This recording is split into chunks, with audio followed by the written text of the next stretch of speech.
Oke, Assalamualaikum warahmatullahi wabarakatuh. Kembali lagi bertemu dengan saya di channel Penyintas Diabetes. Nah, kali ini saya ingin menceritakan suatu kisah yang menjadi dasar kuat, ya, salah satu dasar kuat mengapa saya bisa mati-matian, dalam artian bisa ekstrim dalam melakukan treatment untuk mengelola atau menurunkan gula darah saya atau diabetes saya. Ya, ada seorang yang membuat saya termotivasi dan juga menjadi sebuah contoh. Orang itu adalah almarhum ayah saya yang sudah meninggal kira-kira tahun 2000, sekitar berapa tahun ya, mungkin hampir 20 tahun ya. Beliau meninggal tahun 2003, jadi sekarang sudah 19 tahun. Dan tepatnya bulan ini, ketika video ini saya buat, bulan Maret tahun 2003. Nih ya Kak, ini ayah cerita. Ini makamnya Mbah Muklis ya. Mbah Muklis itu mbahnya kakak sama Adiasa. Jadi beliau meninggal di usia yang mungkin belum terlalu tua ya, di usia 53 tahun.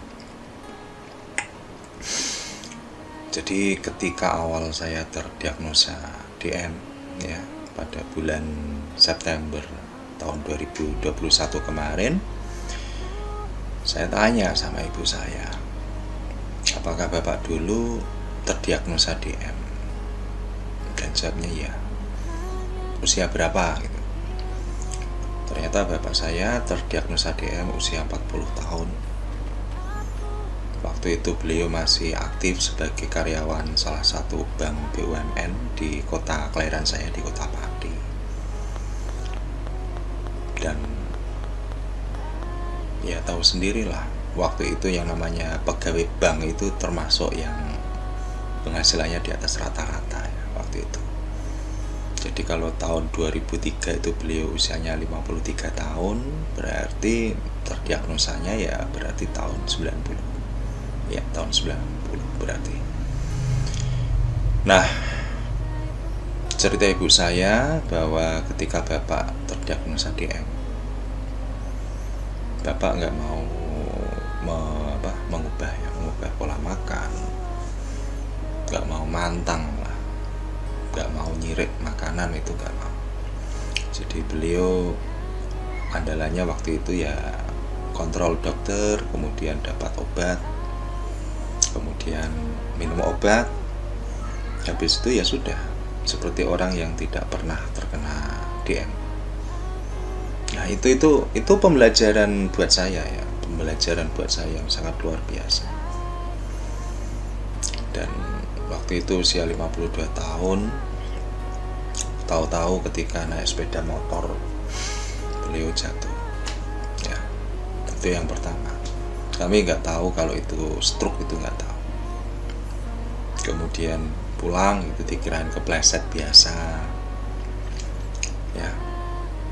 Terus naik sepeda motor lagi, ternyata jatuh lagi. Dan yang kedua ini sudah agak parah. Singkat cerita, bapak saya itu kena stroke ya, mati separuh ya, sebelah kanan. Dan treatment selama 7 bulan. Dan saya ingat sekali, waktu awal terkena stroke itu saya sedang menghadapi ujian masuk perguruan tinggi. Waktu itu SPMB SPMB yang pertama kali. Dan memang dalam hati saya sangat sayang dengan beliau, saya sangat bangga dengan beliau, dan memang beliau mengajarkan banyak hal kepada saya. Dan ada satu hal sederhana yang selalu saya ingat.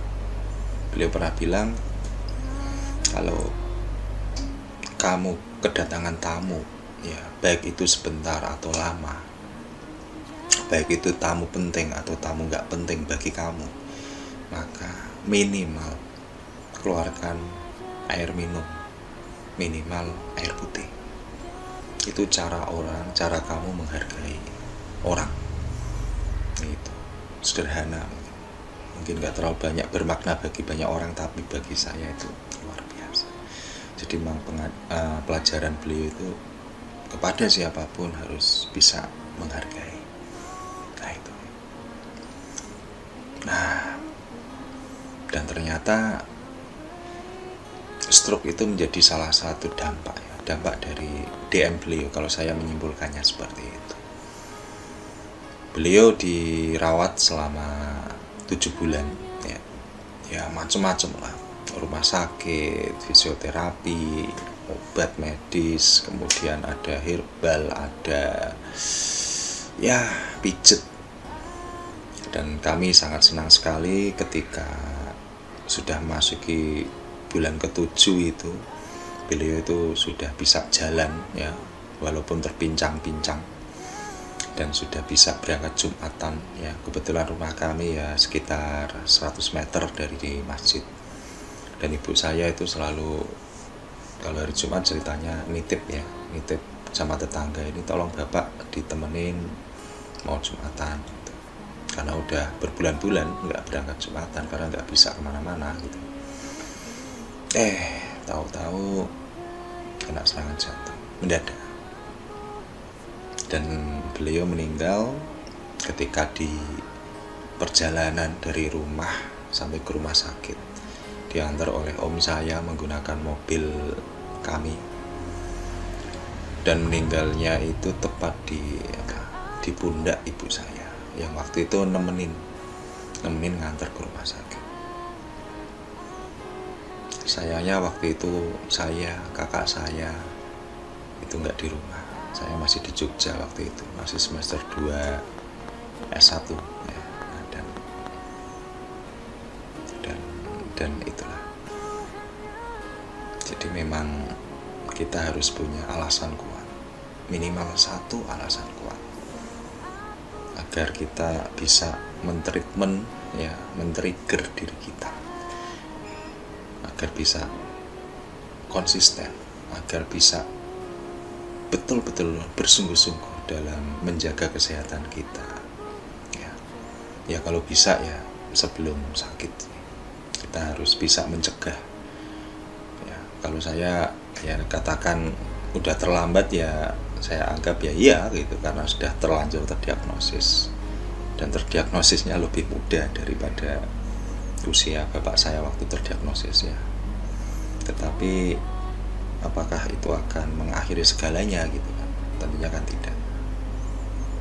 Nah itu alasan saya, salah satu alasan kuat saya mengapa saya bersedia untuk betul-betul serius dalam melakukan laku prihatin ya. Laku prihatin saya sebut sebagai laku prihatin dalam memulihkan atau merecovery kondisi kesehatan yang saya alami, kondisi diabetes mellitus yang saya hadapi ya.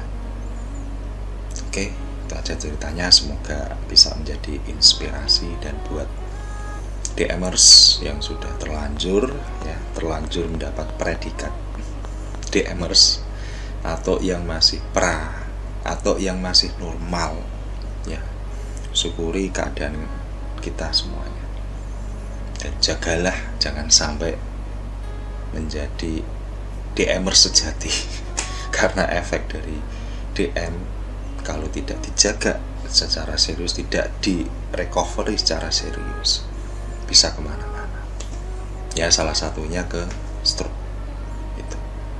Oke, terima kasih sudah mendengarkan cerita saya yang gak penting ini mungkin bagi sebagian orang. Sampai ketemu pada video selanjutnya. Assalamualaikum warahmatullahi wabarakatuh.